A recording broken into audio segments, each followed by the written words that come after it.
Not all fear-mongering is without good cause and useful purpose. We should be warned of our species' dangerous tendencies, but the existence of the words democide and world war should tell us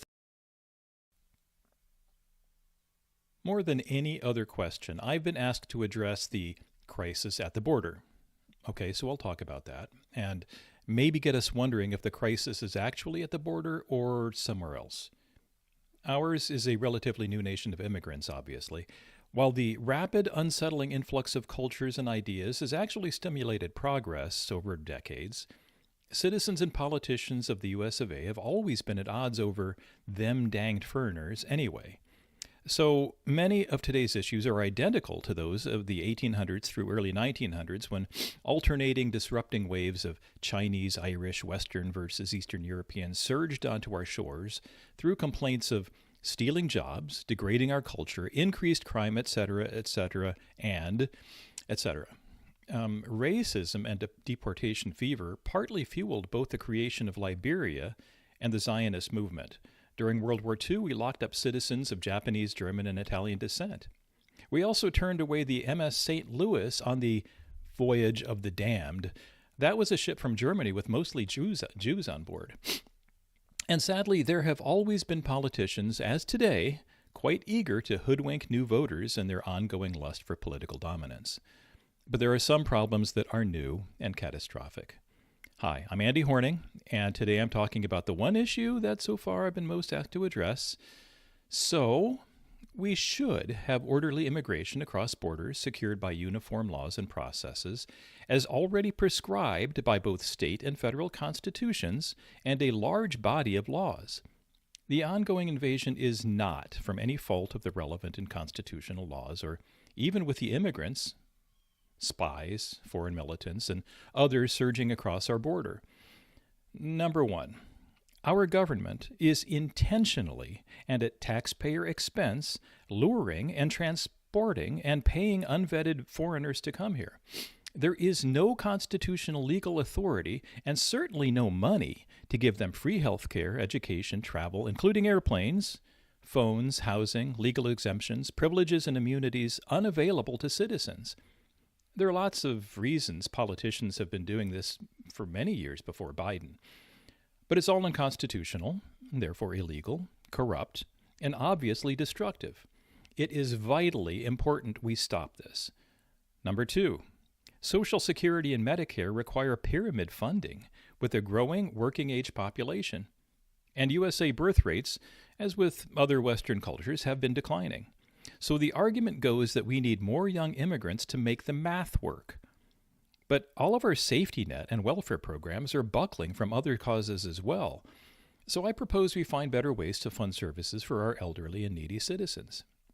Number three, we've made legal labor so danged expensive, complicated, legalistic, and impractical that illegal labor is sometimes the only workable option.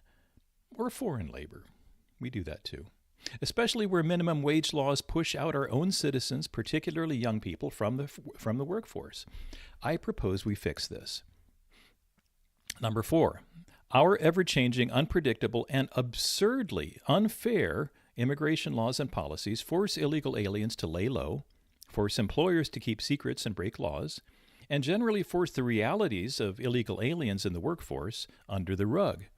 If it were easier and faster to get visas, then the sort of people we want here, the ones who are desperately wanting to build a better life for themselves and their loved ones, could go through controlled checkpoints with drug-sniffing dogs and people wearing blue gloves and become legitimate citizens. I propose we settle on laws and policies that are fair, consistent, and focused on domestic security, health, and employment interests, and then just enforce them, as is already law. Number five, this is a serious one. We've been tormenting and destroying half the globe with our war on drugs, murderous CIA plots and coups, oppressive policies, embargoes, and direct attacks, such that we the people have, both directly and indirectly, made angry refugees all over the globe. In other words, we've made other people's countries practically uninhabitable, driving them here for survival and for retributive military and criminal purposes.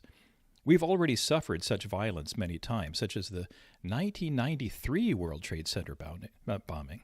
Or have we forgotten that? Or the Tsarnaev brothers and the Boston Marathon bombing. That's been called domestic terrorism. Domestic terrorism now.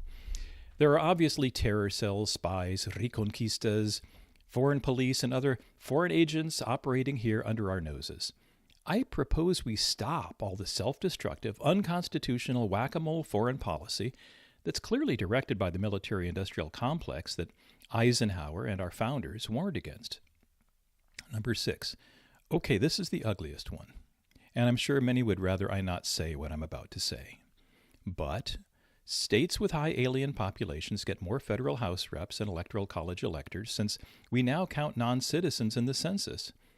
And it's no longer secret or even illegal in some cities that non-citizens vote. That the Democratic Party, as well as the UN, many corporations, NGOs, and INGOs, have openly stated they want to demographically and culturally change the USA more to their liking. And there is a lot of world history to illustrate how this works. You can ask any Native American. Estimates of the number of aliens here in violation of our processes and laws vary wildly depending on who you listen to.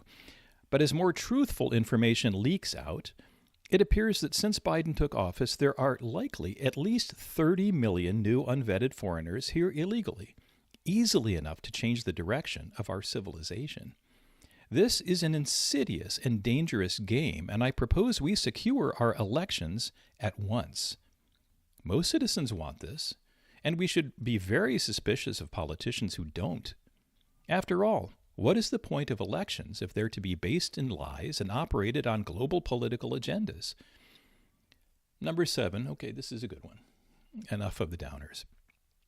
There is, since the 14th Amendment, a constitutional stipulation that anyone born in the USA is a USA citizen. So there's a constitutional incentive for pregnant women to dive across the national goalpost to deliver a baby in the citizen end zone.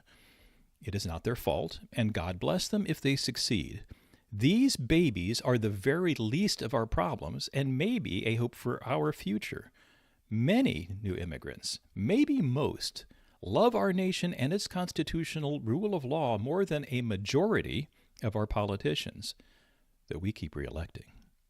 I propose we do not amend the Constitution to stop this, as some anti-immigration folks suggest. To summarize, most of today's problems would be solved if only we did affirm and reinforce the Constitution for the United States of America against those who've corrupted our government.